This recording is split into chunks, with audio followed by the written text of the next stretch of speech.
Bonjour à tous et bienvenue pour ce 5e JT à Rotterdam. Je vous laisse dès à présent avec l'interview de Pascal Guerre. Bon visionnage. Nous sommes ici au PC de circulation. Qu'est-ce que vous pouvez nous dire à propos de cet endroit? Alors vous êtes au cœur de la régulation des déplacements sur l'agglomération nancéenne, puisqu'à la fois on a un système qui régule la circulation au travers la gestion des feux de carrefour, et à côté un système qui régule aussi les transports en commun, puisque tous les véhicules de transport en commun sont reliés par radio à un système central qui est donc ici, et on suit l'évolution de tous les bus sur leur ligne et on sait s'ils sont en avance ou en retard. Donc on peut informer le chauffeur, mais on peut informer aussi les usagers.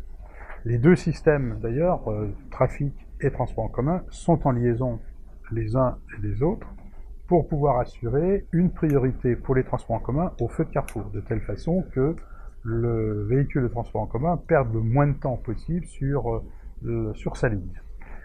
On gère aussi indirectement les flux piétons, puisque quand on gère un feu de carrefour, un carrefour avec des feux, on gère bien entendu des feux pour les voitures, mais aussi on intègre dedans les franchissements piétons, puisque quand vous êtes piéton et que vous franchissez un carrefour, vous voyez bien que vous avez des lanternes, des petites figurines vertes et rouges qui vous indiquent si vous pouvez passer ou pas passer.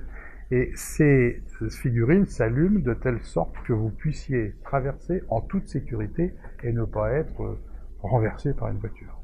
Finalement. Monsieur Guerre, quelle fonction avez-vous ici donc au PC de circulation? Alors, le PC de circulation fait partie du service circulation mobilité, dont je suis le directeur, qui a ce service-là, mais qui en a un autre aussi, qui a par exemple la maintenance des feux de carrefour, la gestion des parkings, et aussi l'étude des circulations futures et des plans de circulation futurs. D'accord. Y a-t-il eu une intervention qui vous a particulièrement marqué ici? Oui, il y a tous les jours des événements qu'on voit dans les caméras. Ce qui nous importe surtout, c'est de regarder les conséquences et le pourquoi d'un dysfonctionnement de circulation. Mais pour une anecdote, une fois en faisant visiter le PC circulation, un soir, on a assisté à un feu qui a commencé dans un magasin rue Saint-Jean. Et donc on a pu donner l'alerte d'ailleurs à partir d'ici. C'est vraiment une anecdote. D'accord. Lors du Shell Eco-Marathon, il se peut qu'il y ait quelques accidents, par exemple des véhicules qui prennent feu ou autres. Est-ce que donc vous, en tant que directeur du PC de circulation, est-ce que vous avez des conseils pour rendre la conduite plus sûre pour les automobilistes? Pour les automobilistes en général, la première, c'est de respecter la réglementation, les limitations de vitesse, les interdictions de circulation, de conduire en fonction des capacités du véhicule et ne pas vouloir en faire plus que le véhicule ne peut en faire, et puis être sobre. Évidemment. Avez-vous des conseils à apporter au niveau de la conception du véhicule? Alors, je pense que le véhicule de votre manifestation, c'est comme le véhicule de Monsieur Tout-le-Monde aussi. Qu'est-ce qu'on demande à un véhicule? Dans un premier temps, c'est d'être économe en énergie et d'assurer la sécurité du conducteur et des passagers.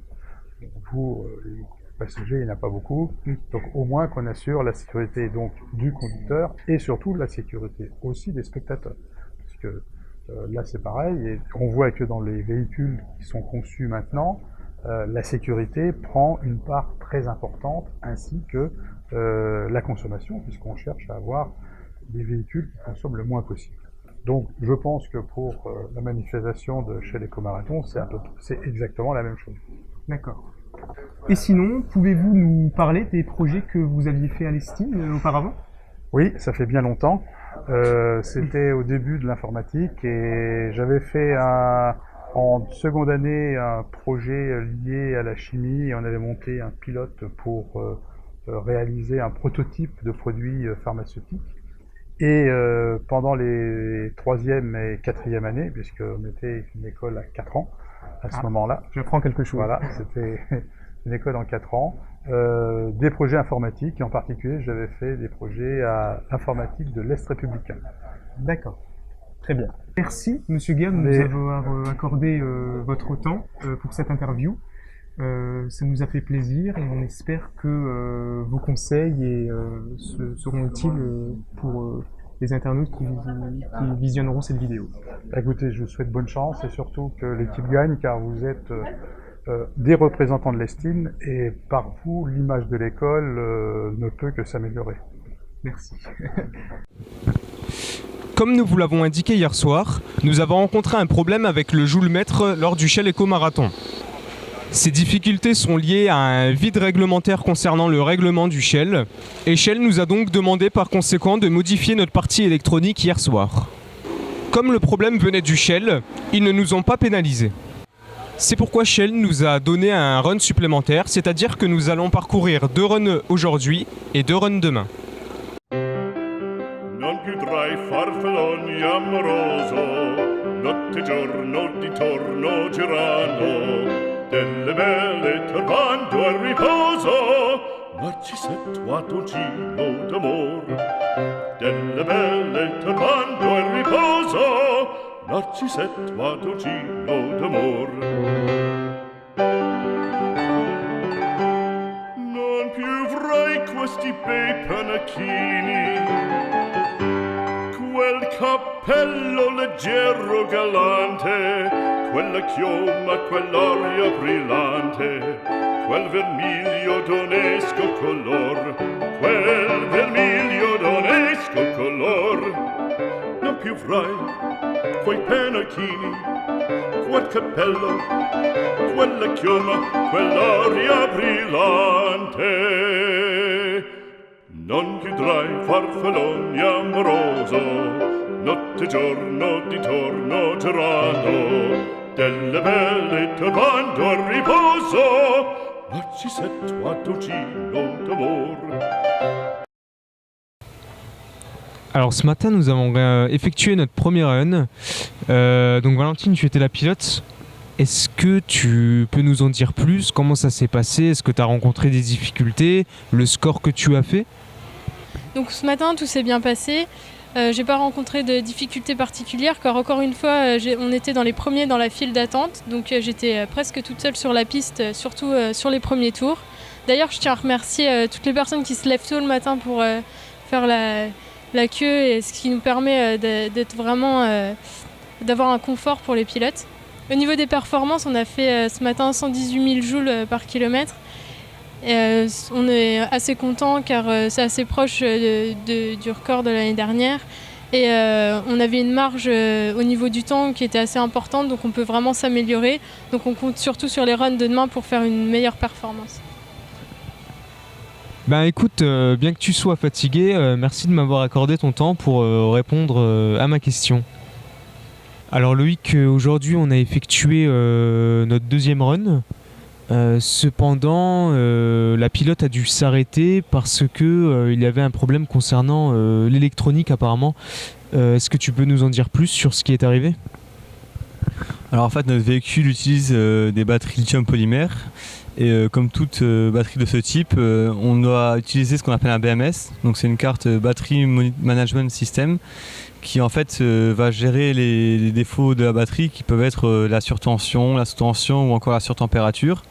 Et si un de ces 3 défauts arrive, dans ce cas-là, la carte coupe l'alimentation et empêche la voiture d'avancer. Et le problème qu'on a rencontré, c'est que le klaxon que nous avons dans Virvolt génère pas mal de parasites lorsqu'on l'utilise. Et donc à un moment, il y a des parasites qui sont venus brouiller les signaux sur le BMS. Et le BMS a donc cru que la batterie avait un défaut et qu'elle a fait son boulot et donc a coupé toute l'alimentation du système. D'accord. Et du coup, ce qu'on se demande, c'est est-ce qu'à l'heure d'aujourd'hui, le problème est réglé? Alors justement, on pense avoir trouvé la solution qui est... trouver déjà la source du problème qui est ces parasites. On a réglé ces problèmes, on a fait des tests où en gros on a simulé un run entier en utilisant un banc moteur où là on utilise le moteur de Virvolt, en klaxonnant, en simulant des accélérations de la pilote et des décélérations et en klaxonnant en même temps, en faisant des petits coups de klaxon, des gros coups, voilà. Et donc on a fait une demi-heure pour faire comme un vrai run. On n'a pas rencontré ce problème-là, donc on pense qu'il est réglé. Après on peut pas l'affirmer à 100% non plus, mais pour nous ça devrait être bon quoi. D'accord, écoute, on va espérer. Merci de m'avoir accordé un peu de ton temps pour répondre à cette question. Bien qu'il a plu et que le temps était relativement nuageux, nous avons quand même pu rouler et passer nos runs. Je vous laisse maintenant avec la deuxième interview, celle de Monsieur Engrangeon. Bonjour, nous sommes en présence d'un invité que je vais laisser se présenter. Yves Grangeon, directeur du Collégium Lorraine-INP. Merci. Monsieur Grangeon, est-ce que vous pouvez nous parler un peu de ce qu'est le Collégium LINP? Alors, Lorraine-INP rassemble les 10 écoles d'ingénieurs de l'Université de Lorraine, qui étaient initialement donc, soit l'INPL, soit l'Université Henri Poincaré. Donc, vous avez l'ESTIN, l'ENSTIB, Télécom Nancy, ENSAIA, ENSEM, École de Géologie, Mines Nancy, ENSIC, ENSGSI et EIGM. Est-ce que vous pouvez nous parler un peu plus de votre parcours et de ce qui fait que vous êtes devenu directeur de ce collégium? Alors, initialement, je suis moi-même ingénieur, donc diplômé de l'ENSEM dans les années 80. À l'issue de mon diplôme, je me suis orienté vers la recherche en faisant une thèse. Et puis, je suis resté naturellement dans le milieu universitaire avec un premier poste de maître de conférence, un poste de professeur. J'ai exercé un certain nombre de responsabilités de pilotage. J'étais directeur de l'ENSEM pendant 10 ans. Est-ce que vous pouvez, s'il vous plaît, nous dire ce qu'un projet comme l'EcoMotion Team et le Shell Eco Marathon peuvent apporter à une entité comme le Collégium Lorraine-INP?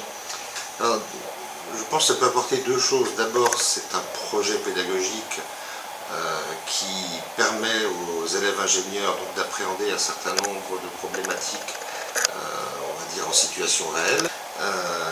C'est un travail d'équipe, donc ça vous met en situation quasiment identique à ce que sera votre futur métier d'ingénieur. Et puis, la chose fondamentale également, c'est que ce marathon Shell est centré sur une problématique qui constitue l'un des plus grands enjeux pour l'avenir, à savoir celui de l'énergie. Merci. En début d'après-midi, nous avons été surpris par la visite des jurys du prix de la com, avec qui on a discuté à propos du dossier qu'on a rendu et ils étaient plutôt satisfaits de notre travail. Hier, nous vous avons montré où est-ce qu'on séjournait, le camping.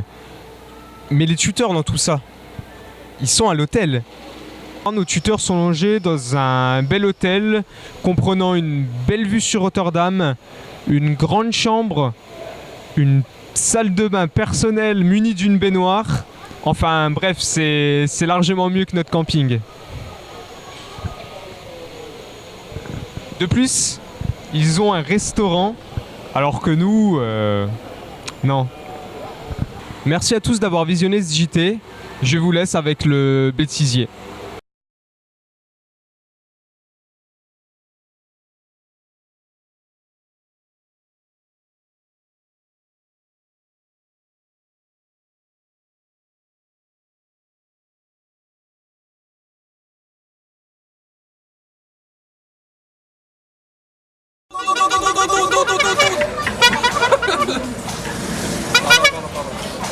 On va où?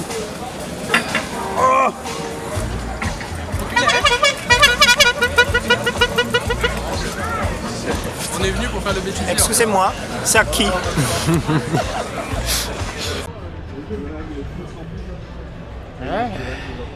Bonjour monsieur Archenot. C'est ça?